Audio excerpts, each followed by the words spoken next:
আমাদের এই সোনার ছেলেরা যেই ভূমিকা পালন করছে জাতি তাদের কাছে চিরদিন কৃতজ্ঞ থাকবে। বিনা কারণে আমাদের দেশনেত্রী বেগম খালেদা জিয়ার জেলে রাখছে, কিসের আসে আয়নাঘর বন্দি করছে এই সরকার।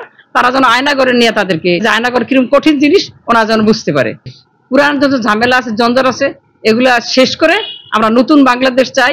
স্বৈরাচার নতুন করে যেন আবার না হয়, আমাদের কাছে স্বৈরাচারী আচরণ যেন আমরা না করি। আসসালামু আলাইকুম, যারা দেখছেন সবাইকে আমার নতুন স্বাধীনতার মাসের শুভেচ্ছা ও অভিনন্দন। আমি বোরকা পরে পরে বেরোইছি, অনেকে জিজ্ঞেস করছে কোথায় যাচ্ছেন, পলাইছেন নাকি? এগুলো আমরা চোর, পলাবো যে? আমরা স্বাধীনতাকামী লোকজনের সাথে আমরা আছি। আমরা এখান থেকে বোরকা পরে গিয়ে ওখানে আমরা মাঠে ছেলেদের সাথে স্লোগান করছি। আমাদের এই সোনার ছেলেরা যেই ভূমিকা পালন করছে জাতি তাদের কাছে চিরদিন কৃতজ্ঞ থাকবে। এই সোনার ছেলেরা না হলে এই জাতি আবার নতুন করে স্বপ্ন দেখতে পারতো না।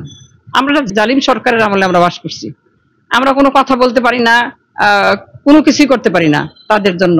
28 তারিখের যে ঘটনাটা, আমার এর আগে কিন্তু মোবাইলও নিয়ে গেছে, কিছু চামচিকা আছে না, পুলিশ আছে না, ওরা বলছে স্যার হাড্ডি গুঁড়া করে ফেলবো, আমার হাড্ডি গুঁড়া করে ফেলবো ওরা, এরকম হুমকিও দিছে।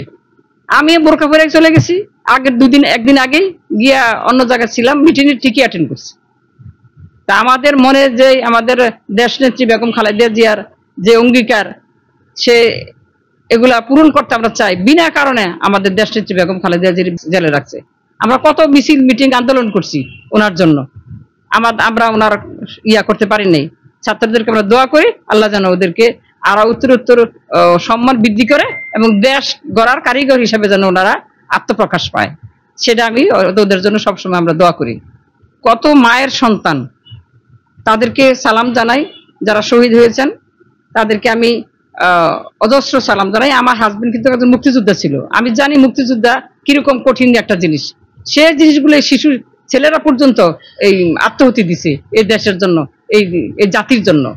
আমি তাদের অবশ্যই আমি আশা করব আমাদের সরকার আসুক, যে সরকার আসুক, এখন যে সরকার আছে তারাও যেন এই ছেলেদের মা বাবার সান্ত্বনা দিতে যায় এবং তাদের যে কোনো আর্থিকভাবে সাহায্য করে। অনেক গরিব ছেলে মেয়েও আছে এখানে যারা এখানে শহীদ হয়েছেন, তাদের জন্য কিছু করবে, এটা আমি আশা করি। আমাদের লোকজন একেবারে উচ্চ লেভেল থেকে একটা নিচ্চ লেভেলের কর্তা ব্যক্তিরাও হাসিনা সরকারের আমলে তারা নির্যাতিত হয়েছে, কারাবন্দী ছিল, বিনা কারণে তাদেরকে বন্দী করছে, বাসায় বাসায় আসা তাদেরকে ধরে নিয়ে গেছে, না পারলে মায়ের নিচে, না পারলে ছেলেরও নিয়ে গেছে, ভাই বোনদেরকে নিয়ে গেছে। এরকম অত্যাচার কিসের আসে? আয়নাঘর। আমি আশা করব যারা এখন বন্দী হয়েছে, বন্দী করছে এই সরকার, তারা যেন আয়নাঘরে নিয়ে তাদেরকে বাকিটা জীবন কাটিয়ে দেয়। যে আয়নাঘর কিরকম কঠিন জিনিস ওনারা যেন বুঝতে পারে। ওনারা এটা বুঝতে না পারলে বুঝবে না তারা কি কঠিন ভাবে তার জীবনযাত্রা করছে ওখান থেকে। দেখেন আমাদের এখানে আমার যে জায়গায় বসবাস করি, আমার পাশে 3টা হিন্দু মন্দির আছে, 3টা হিন্দু মন্দির আছে। আমি আশা কখনো দেখি নাই আমাদের এই মন্দিরে কোনো রকমের সমস্যা হয়েছে।